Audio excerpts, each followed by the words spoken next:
Application of Gauss law में आता है electric field due to infinitely long line of charge. हमने एक इनफाइनाइटली लॉन्ग वायर ले ली जिसके आसपास चार्ज है, हमने इसको पॉजिटिवली चार्ज अज्यूम किया है एंड हमें फाइंड करना है इसका इलेक्ट्रिक फील्ड। अब गॉस लॉ लगाना है हमें, तो गॉस लॉ लगाने के लिए क्लोज सरफेस चाहिए। सो हमने जैसा कि इसके एक पी पॉइंट पे हमें इलेक्ट्रिक फील्ड चाहिए which is at r distance, तो हम इस पी पॉइंट से एक सिलेंडर पास करते हैं। क्योंकि क्लोज सरफेस होगा तभी हम लोग क्या अप्लाई कर पाएंगे, इस पे गॉस लॉ अप्लाई कर पाएंगे। तो हमने एक क्लोज सरफेस अज्यूम कर लिया,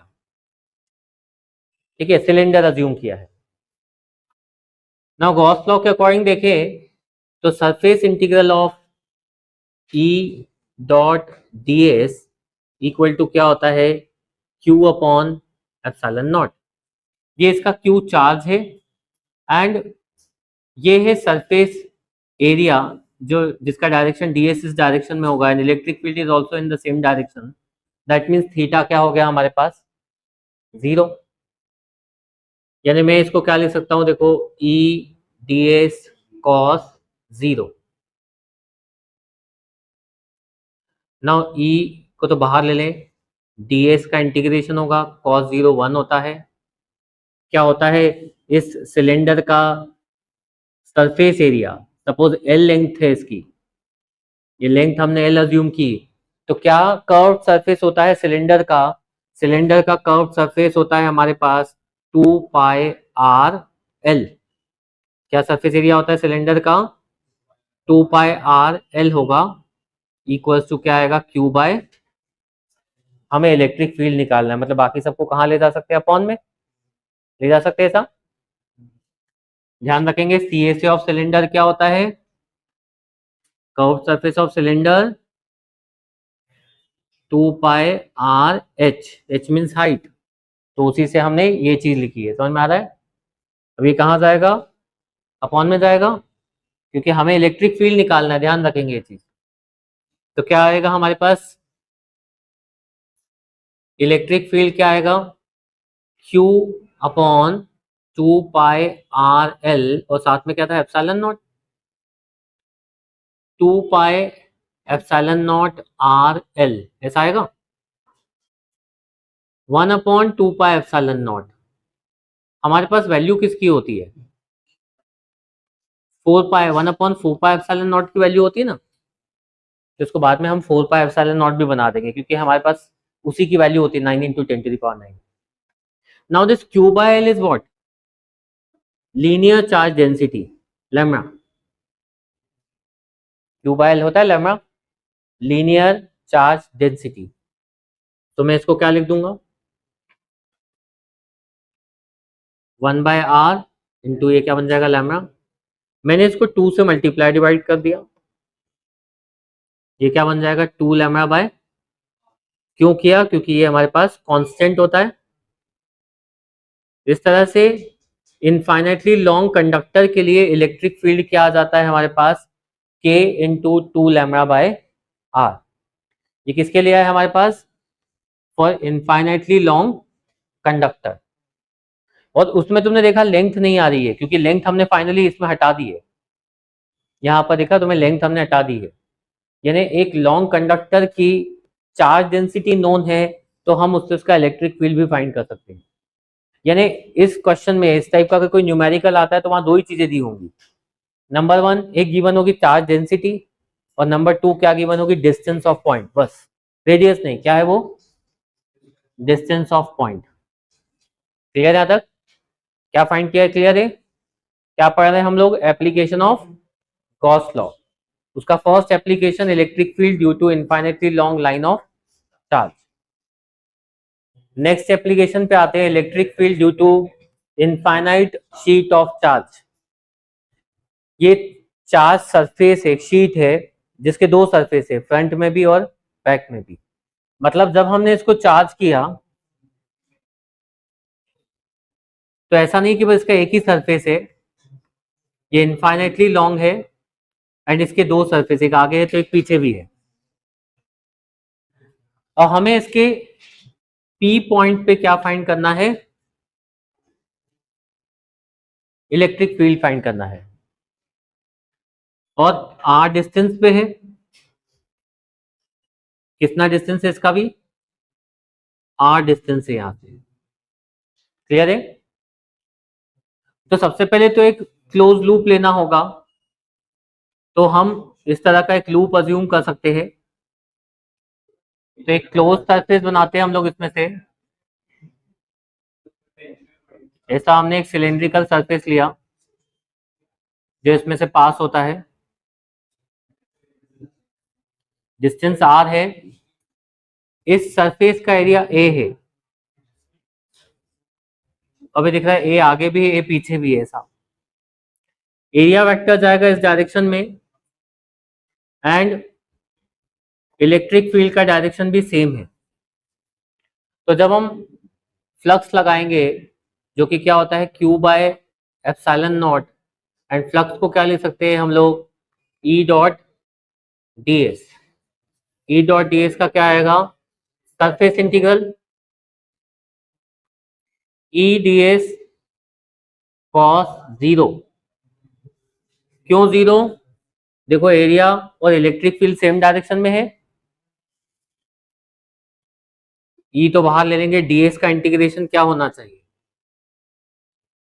डीएस का इंटीग्रेशन यहाँ क्या होना चाहिए, ए प्लस ए, जैसा मैंने बोला दो सरफेस है यहाँ पे, तो टोटल एरिया क्या होगा हमारे पास 2a। 2a क्यों, क्योंकि दो सरफेस है, दिख रहा है तुम्हारे राइट में भी है और लेफ्ट में भी है। नाउ दिस a को अपॉन में ले आए, 2a को अपॉन में ले आए हम लोग, तो इलेक्ट्रिक फील्ड क्या आ जाएगा हमारे पास, now we know Q by A means क्या होता है, sigma, surface charge density, charge upon area क्या होता है, सरफेस चार्ज डेंसिटी। इस तरह से फॉर्मूला आ जाएगा sigma upon 2 epsilon not.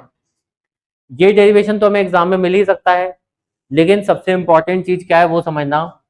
Exam में तुम लोग को ऐसा देंगे कि suppose there are two plates, both are positively charged, both the plates are positively charged, having surface charge density sigma 1 and sigma 2.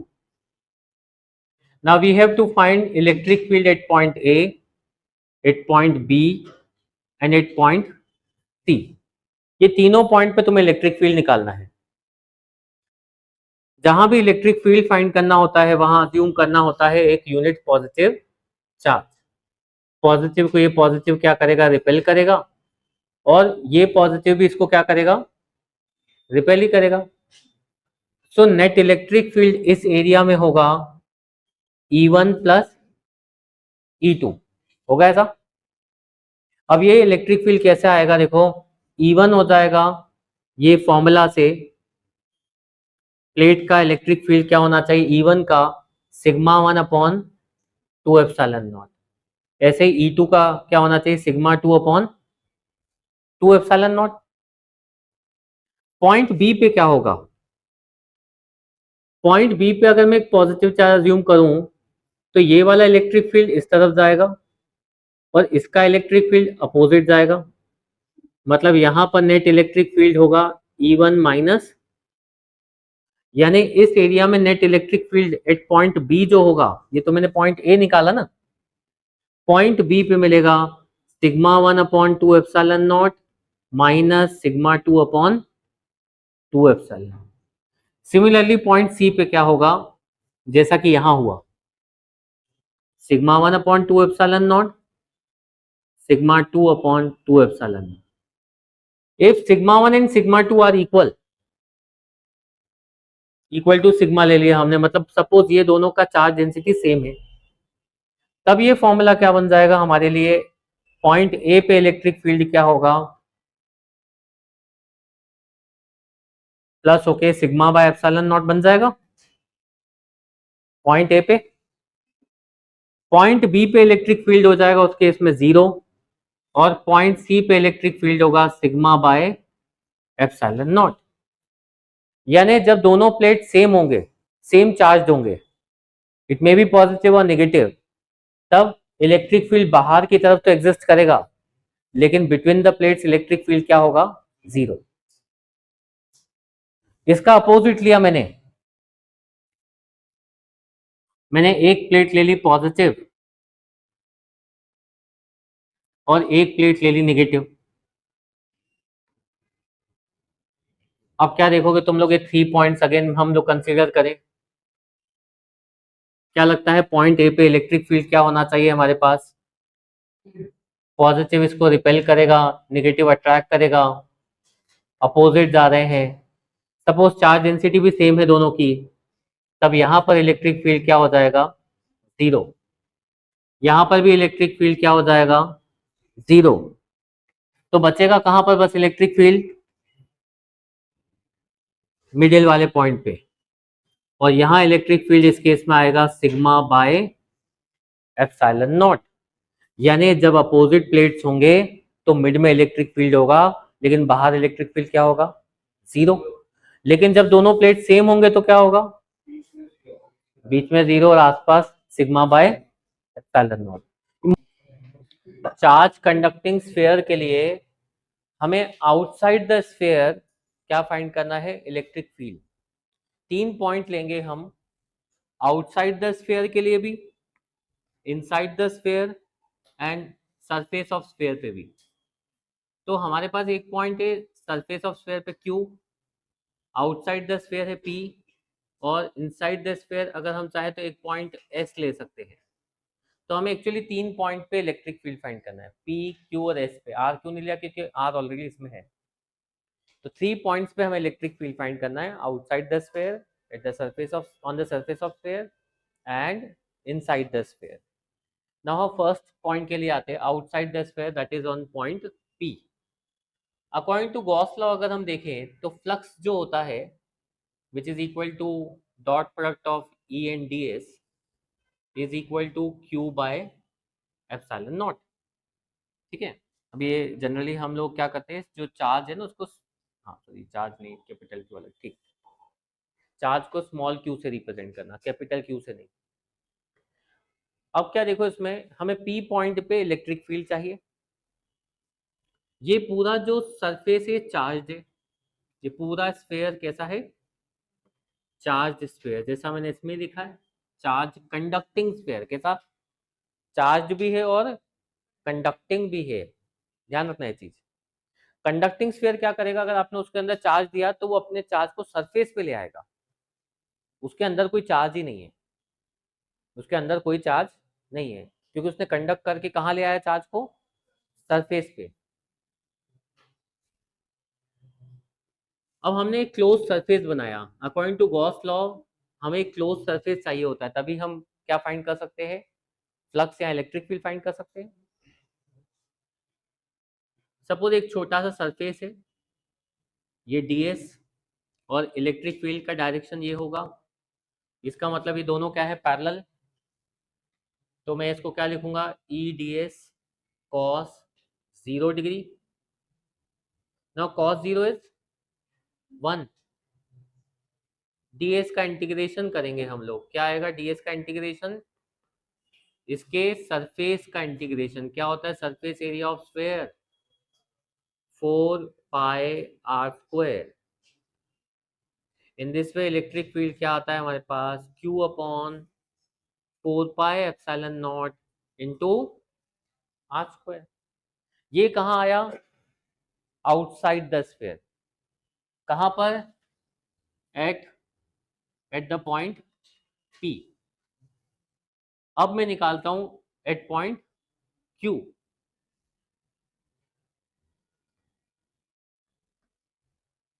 Point Q means on the surface of sphere. On the surface of sphere same condition लगाते हैं, मान लो हम लोग same चीज लगा रहा हूं मैं, बट इन दिस केस क्या होगा, बाकी सब कुछ तो सेम चलेगा, इवन थीटा भी सेम होगा, 0 डिग्री रहने वाला है। क्यों 0 डिग्री, देखो ये सरफेस ds हो गया, और ये इलेक्ट्रिक फील्ड हो गया, है पैरेलल। थीटा तो अभी भी 0 होगा भाई, तो क्या डिफरेंस आएगा, ds का इंटीग्रेशन, जो अब क्या आएगा, पहला वाला रेडियस स्मॉल आर था, लेकिन अभी वाला रेडियस क्या होगा, कैपिटल आर। यानी अब हमारे पास इलेक्ट्रिक फील्ड में इनटू क्या आएगा, 4 पाई आर स्क्वायर, और आर कैपिटल वाला लेंगे। इन दिस वे हमारे पास जो इलेक्ट्रिक फील्ड आता है that is equals to Q upon 4 pi epsilon naught r square. अब ये बताओ कि ये पहले वाला डिस्टेंस बड़ा है कि अभी वाला डिस्टेंस बड़ा है, तो ऑब्वियसली ये डिस्टेंस अगर बड़ा है तो इलेक्ट्रिक फील्ड कम हो जाएगा। यानी जैसे जैसे हम सरफेस की तरफ मूव करेंगे इलेक्ट्रिक फील्ड क्या होना चाहिए, बढ़ना चाहिए। और जैसे ही हम सरफेस के अंदर आ जाएंगे तो अंदर तो चार्ज ही नहीं है, क्योंकि एक ऐसा स्फीयर है, कंडक्टिंग स्फीयर।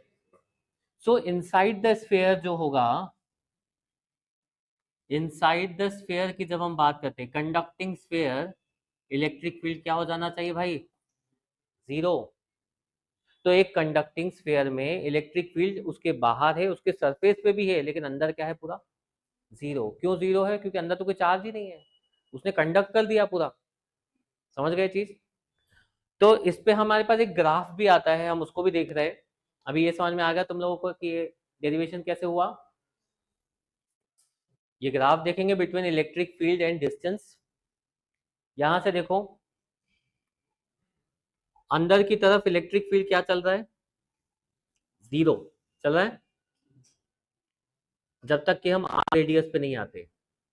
आर रेडियस पे आ गए तो एकदम से इलेक्ट्रिक फील्ड मैक्सिमम हो गया, क्योंकि सरफेस पे मैंने बताया मैक्सिमम होता है, बढ़ती जाती वैल्यू।